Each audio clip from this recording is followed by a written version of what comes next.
gel dertlerimizi bölüşey. Gel vaxtımız olmadığı bir günde görüşey. Unut geçsin, sevə bilmədi onsuz eşkim. Ola bilmədi eşkimin eşkim. İnan herkesin öz yolu var. Ürəyi deşdim, elə bir qaramağa biz ilişdik. İkimiz də bir anda değişdik. Gözəl her şeyin bir sonu var.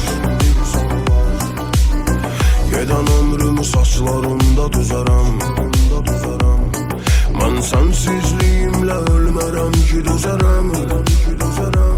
Şahı gəlsin, bu ürək səni heç vaxt unutmaz. Əlim başqa bir əli daha tutmaz. Sevən adamın bir yolu var.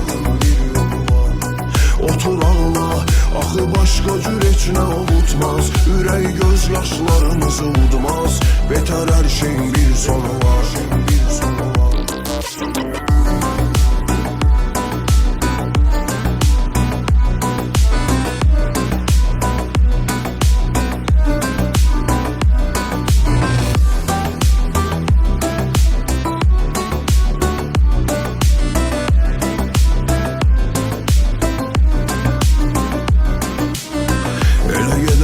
Tozum olmaz geride. Məni canım bir daha görə bilməz yeniden. Buralar mənə indi bir məzar qədər dardı. Buranı mənə dar edən uyardı. Geri dönmən bir yolu var.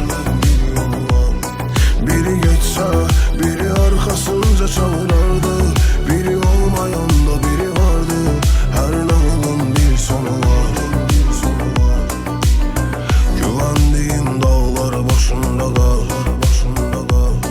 Köksümdə neçə xənçər, neçə dal yeri var. İndi Allah nə olar qoy səsimi eşitsin. Qəlbindəki bu alığı bilsin.